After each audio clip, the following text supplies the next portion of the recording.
بسم الله الرحمن الرحيم kulanti wacan oo wanaagsan daawadayaal ku soo dhawaada barnaamijka dhaxareeb oo saacadahan oo kale aad ka daawataan hoyga Banaadir TV barnaamijka ayaa waxa marti inoogu ah Xaaji Xuseen Xasan Geedi Abtow oo ah mid kamid ah wiilashii uu dhalay Boqor Xasan Geedi Abtow Boqor Xasan Geedi Abtow waa nabadoon saldanad ku fadhiyay isla markaana taariikh mugle ku leh ummadda Soomaaliyeed meel kastoo joogto Boqor Xasan Geedi Abtow waxa lagu yaqaanay cadaalad howlkarnimo iyo sidoo kale waxa uu qayb ka qaatay la dagaalankii gumeystaha haddaba si aan wax uga ogaano taariikhda qarsoon ee Boqor Xasan Geedi Abtow ayaa waxa tagnay xaruntii uu boqorka ka talin jiray oo ku taala deegaanka Gudaweyn deegaanka Gudayarey iyo sidoo kale deegaanka Gudaweyn oo degmada Balcad ka tirsan halkaas inta badan waxa isugu yimaada oo markasta lagu qabtaa siyaaro iyadoo inta badan dadku ay ku qiimeeyaan Boqor Xasan Geedi Abtow taariikhdii uu ku lahaa ummadda Soomaaliyeed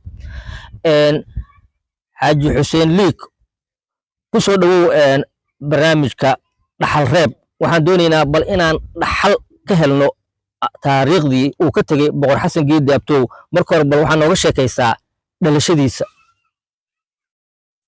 بسم الله الرحمن الرحيم بسم الله الرحمن الرحيم الحمد لله رب العالمين إن الله وملائكته يصلون على النبي يا أيها الذين آمنوا اللهم صل على محمد وحان كشحفلتان وحي كسابسنتهاي Xasan Geedi Abtow Bakar Maxamuud Cali aadanay ku saabsan tahay dadka u dhalay ama dadka u sii dhalay waa dhammaadeen waana tageen waxaa laga joogaa lama qarniyaa laga joogaa adoogay dhalashadiisa iyo noloshiisa lama qarniyaa laga joogaa anigana qarni iyo waxaa joogaa 3 sano 103 sanaan joogaa usugaa i dhalay Xasan Geedi Abtow waa i dhalay wiilkiisii aan ahay waxaa ila jiraan wiilal oo aniga maarta ilmahayga ka mid ah oo maarta ilaahay kuma daraade magaca Xasan Geedi inaan maarta kor u qaadno wixii uu ahaa jiray iyo wixii maarta taariikhda waqtiga haddaan la joogo inaan maarta adduunka oo maarta taariikh u yeelno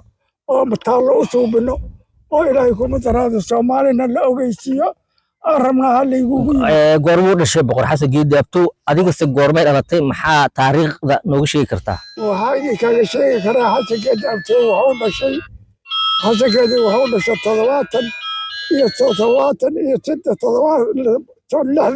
7 sano isagoo dhashay isagoo joogo aniga aan dhalnay 7 sano soo jiro aad dhalatay aniga haddana waxaa laga joogaa 2 sano aniga isagoo 2 sano anoo jiro oo naas nuugayo oo dhintaan oogay 67 sanana waa jiray anina haddaan waxaa joogaa 103 sanaa joogaa dabka haddaan waxaa ka dhiman haddaan 2 bilaa ka dhiman maahan barta dabka saddexaad oo 103 sano hal bilaa ka dhiman waxaa joogaa 103 sano aa joogaa haddii la isku daro 200 iyo hal sano waaye lama qarni waaye halaas noloshiisa ee geeridiisa halaasay ku eg tahay wixii uu suubi jiray ama wuxuu dhihi jiray ama wixii la is dhiibi jiraa lay warsasho waayaa waanaana la fadhaa waa sheegaa waxna aniga haddaan ku darsamaayo sandanana ma rabi ilaa dadkiisi yaa raba wuxuu ahaa jiray iyo wuxuu boqornimada yaa la rabaa haddaan in la soo nooleeyo Xaaji Xuseen aabaha Boqor Xasan Geedi Abtow waxaa jiray rag kale oo boqorro ama salaadiin ahaayeen ama nabadoon ahaayeen oo la soo shaqeeyay iyo kaalintii ay markaasi waxyaabihii ay bulshada u qabteen maxaa noogu sheegi kartaa Xasan Geedi Abtow waxaa la shaqeyn jiray Sheekh Daawud Culusow waxaa maaragtay dhacday maaragtay dagaalaa dhacay dagaalkii oo maaragtay oo ilaahay kuma darnaade oo niman oo magaciisa oo dadka khafaalahayaan waxaa joogay magaciisa markaas nin la yiraaho Axmar joogaya waxaa ahay dawla anaa ahayiray oo jasta oo magaciisa Seyd Barqash la yiraaho dawlayo ahay markaas dawla hadduu ahay dadkii oo maaragtay ilaahay kuma darnaade wixii dadkii oo maa joogay dhalinyaro iyo wixii oo maaragtay ilaahay kuma darnaade waxa ka gatay Yurub oo ka gatay Xasan Geedi ku soo baxay xilka uu ka qaaday halka hadduu ka qaaday maragta ilaahay kuma daraadee isugaa qabsaday talada isugaa qabsaday سعيد برقشو قبصده isugaa qabsaday inta ka dambaysana isugaa haatan laascaseer isaas kabooni inta ka dhacayso isugaa maaragta ka taliyahay iyo jiidaagud culiso iyo wixii doon nabadoon oo la jiro iyo wixii dadka ahludiin aan la shaqeeyhayeen iyo dadka waxgarad haddaan waqtigaas waqtiga u ahay xagee markaasi saldhigiisu ahayd boqor xasan waxaa saldhigiisa ahay meel la yidhaha gudda weyn iyo gudda yareey malcadaa laga xukumaa calyaala aa la yidhaha haddana maasoo ku dhashay maasoo ku weynaaday maasoo ka talin jiray malahaasna waa ka talin jiray soomaaliya haddaan maartay waxay ahayd markaasayti waxay aheeday toban iyo sideed rajoonay ahayd toban iyo sideed rajoon sideed iyo toban gobol haa sideed iyo toban gobolay ahayd haddaa walaxaa ku darmay maxamed siyaadaa ku dare laakiin waktiga isugu joogay halahaasoo ka talin jiray haddaan maaragta ilaahay kuma daraada wixii usuuba jira ama waxu dhihi jira ama wixii laysu dhiibi jiray waxa lay warsaayaan maahana haddaan walaxaa haddaan maha kasuubihay ama se uumaayo ma ahan waxaa jirta in xilliga oo boqor xasan geedi abtooy inay isqabteen raggii talyaaniga ama gumaystihii talyaaniga sheekooyin badan ayaa dadka soo gaaray marka sheekooyinkaasi maxaa ka xasuustaa oo nooga sheegi kartaa waxaa ka xasuusnaa wuxuu ina moogtaa dadkaaga wuxuu la egyahay uu yidhi waxaa sii ahaa maaragtay bonofesta sii ahay bonofesta lacagaa sii ahaa hadiyaha sii ahaa balcad waaye uu ku yidhi moogtaa aan joogay balcad aan joogay hadiyaha sii ahaa dadkayga lagama gaarhsida igala here uu yidhi kaala heri maayo uu yidhi lacagtaa dadkaaga keen 300 oo watay 300 haddoo watay wuxuu ina moogtahay markaas shaaruqaa la yaqiinay ninkii washaaruq haddoo faragiisaa ku soo xirtay ninkii washaaruq faragiisaa ku soo xirtay ninkaa shaaruq wadanin hadhowatood waa xira ninkii washaaruq oo ku soo xirtay dagaaga balcadaa la tegey dagaaga balcad haddii la tegey meeshaa dhiibaa hoo yidhi lama intaa gaarnay beesidiisa dhammaatay gaalkii wuxuu yidhi annaga dhiibaayo si 7 saac iyo imaw 7 saac ayuu yimid jawsana dagaaga ka korootay dadkii oo baasada haastay dagaaga ka koroo geeyey tay buundadii baryaa la fadhiistay ninkii washaaruqoo watay oo ka qaata asalo waxay ugu jiraa ninka shaaruqoo wata imankay baxaayeen ay kormarayeen uu nima shaaruqoo wata maa laygugu rida uu nayaa loogu riday gaalkii aa yimid gaalkii meesha kale lama siinin mashaaruqiisiyaa la siiyey asan intaa meesha ka keentay uu yidhi adiga meesha ma qabtid uu yidhi anaa meeshagan waa kuu sheegaye dadkaala iga soo lugaysaye haddaan meesha anaa siiya durkaa ka baxo yidhi wax manaasalaysiyadan oo tali haysa haddaanay ku taallaa gaalka maxaasuu ku heray waxaa kaloo jirta sheeko kale oo aan maqalnay in xilligaasi gumaystaha talyaaniga markuu jiray in gabar la weydiistay boqor xasan geedi abtooy arrintaasi maxaa ka jira waa jirtaa arrintaas waxaa jirtaa marka gabadhaa kaa rabaa uu yidhi marka gumaystaha hadda wuxuu yidhi ma gabadhaa kaa rabaa wuxuu yidhi gabarta aniga waa kuma sii kari 4 nimaaskaa dhiibi karto adeerkeed iyo abtigeed iyo nabadoonka iyo ninka shiiqa xiraay aniga waa dhalay ilaa hadda ay warsataa aniga waa ku siihaa 4 nimaa ku keena amanay ku sii hayaan waa ku warsahaa شباب كيني كرتاوي لما سنة كبعد يا كيني كراهو لما سنة هدي اللي قاروكي هدوكي مرة ثانية وانا نكال هاي ورسلي مركز مشير على النيجر مركز مشير على النيجر مشير كياي من على النيجر مركز ما قوار توري وحاسك لنا مشير كياي ايري موقتاي اللوكي هدي اللوكي ورمها هودي ورمها نكال هاي ورسلي قال كان هاي ورسلي كبرتينا انا واسيه ولك واحد يلا وحاسين هذا نصيب من عودي ذيسين واك والله ورصدي نيكي هذا كذا هذا الله ورصدي نيكي هذا كذا هذا ورصدي كوشي أنا واكوشي نيكي أبتكاد هذا الله ورصدي نيكي أبتكاد هذا أبتكاد هذا كذا كوشي أو هذا واكوشي أنا واكوشي نيكي أنا بدون هذا الله ورصدي لما داك هذا مقطع هذا كذا كوشي أبتكاد كوشي أنا بدون أنا واكوشي شيء أو مارس قبرت حنا يلا وقدبي شيء قبرت حنا ودلو قدبي شيء وحول مقطعي كده كان أنا قبرت وأكوشي أدور على الكوشي أذكرت كتي أبتكرت كتي أنا وكتي لكن أنك وحلنا هاي شرع قانون هلنا هاي أسكو هذا النو أسكو هذا النو أقو أنا هلنا حوي هاي واي وعلى نكبار تقول جودا كوش كان لك جويا buurida laga jaraa بوري أنك وأنا لك جودا وكوش كان لك جويا وكو أنا كوش كان لك جويا وكو جيها وأنا وكتي أنا أبتكرت كتي وهو كوش كان لك جويا هاكو ترى أخي أنا لا ده أنك ساسا وكتي dhaqankeena waay كاين سيدي هذا نقول راعي سنجمت وكتي هنا هذا نقول راعي إن هذا كوجرتا nin buuri qabo la siimaa la yidhi بودي كمان يحول قبرتي ماي أنا كوش كمان لك جويا قبرتي رفسها وين ما أشوف وين xaaji xuseen horta waa mahadsan tahay waxaa jirta taariikho badan ayuu ka tegay boqor xasan geedi abtow dadka soo tiri dhinaca halgankoo kale marka laga hadlayo waxaan ugu maqaalo ah in dagaalo ka jireen gobollada dhexe Soomaaliya isla markaana mar ciidan looga baahday marka arrimahaas maxaa nooga sheegi kartaa arrimahaas waxaa kaaga sheegi karaa Sheekh Daawud Culisow waxaa laga dhacay hawiyaha xoolo laga dhacay hawiyaha xoolo haddii laga dhacay geel ayaa laga dhacay geel haddii laga dhacay Sheekh Daawud Culisow 300 oo rag oo u diray 300 oo rag oo u diray xoolihii waa la giday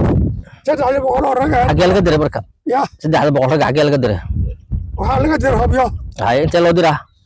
waxaa loo diraa nimankii geela qaateen haa oo loo diray 300 lama ka timid 300 kale boqolka kale waa la soo dilay dal geelaas iyo xoolahaas iyo dadkaas yaa jiri karaa lay hasa geediyaa jeelay wala fiirsay hasa geediyaa jiri karaa lay hasa geediyaa loo yimid oo soo dhikaas lay hasa geediyaa la keenay la jarshay anagoo markaas waxuu lahay toman isid ganyo u lahay ganyo la yaqiin oo faras la yaqiin fardaha laakiin ganyada waxa waaye maxoogada la qabto waaye soo joogtaa soo joogto wala horteeda gooyahay ganyada ka jirtay toman isid ganyo u lahay tobankii isid ganyo watay tobankii isid ganyo waa watay 400 ragana waa watay oro watay boqor xasana wadanay boqor xasana watay Sheekh Daawud Culisow uu tagay ageeliyo xooliyo yarsi waa soo gudiyay soo dhiciyay xooliyo kaana afartan geel lagu dhanaaniyay xoolihi hadday keenaan lagu dhanaaniyay hadiyaha lagu siiyay lagu dhanaaniyay waxay hadiyaha kaleetada la siiyay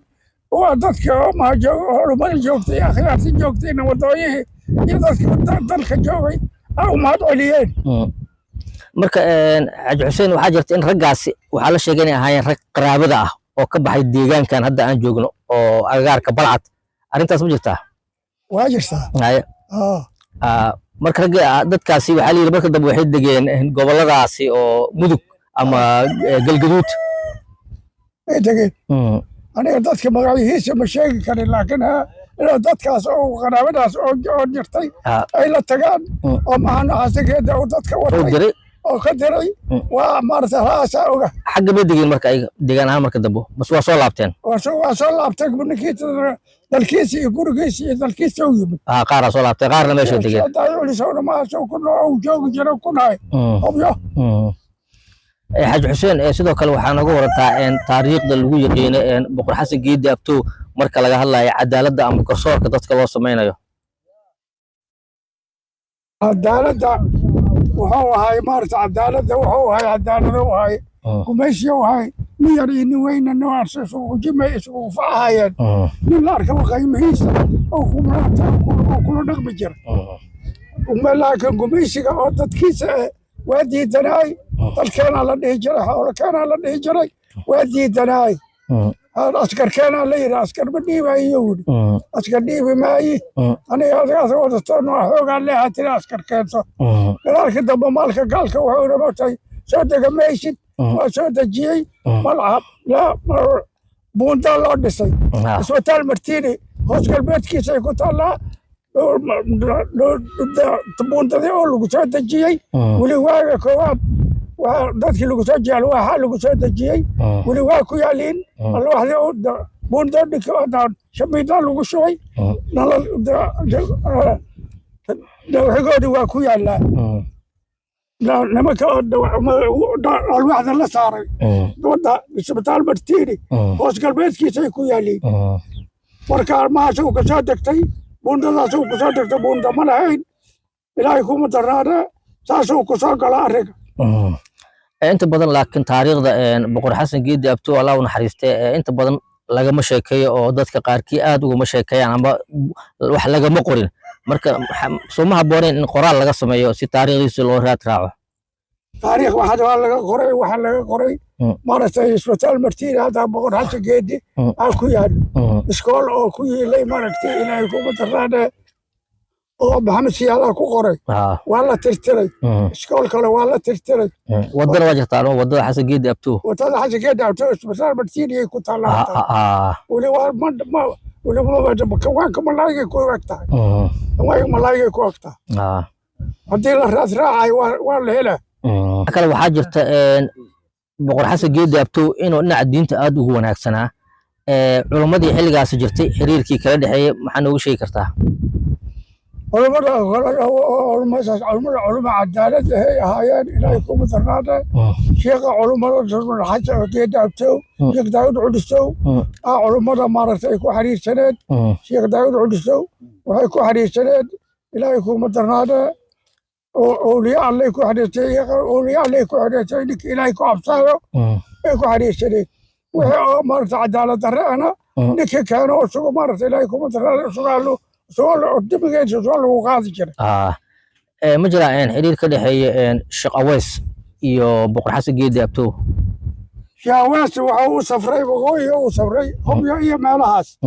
ka soo noqday hadoo ku noqday wuxuu magtay xasan geedi ma ka dhaxday midowna aftiinkaas ka sokona aftiinkaas ka sokona fadhi samayno aftiinkaas ka sokona fadhi samayno aftiinka yaani aftiinka waa soo raaceen aftiinka waa dhaafeen ma adiga meel uun adiga hal kiiloomitir camal u jirta ay tageen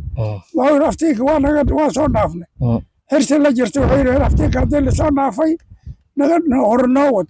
nagama hore uu ka imayna waa nagahaynaa u yidhi waa la soo noqday xasangeedii u yimideen anagii aabahay u yimideen waa gobolo u dhiga waa la jiraan toban iyo kow sano ay la jiraan Sheekh Aweys 11 sano uu la jiray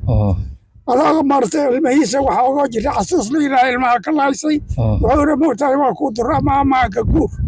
adamana u lahay maartay guryo u lahay adamka guryo lagu xiri jiray waa dhamay waa ka guuriyo meel kale u tagay miyaadoo taga 11 sano uu joogo Sheekh Aweys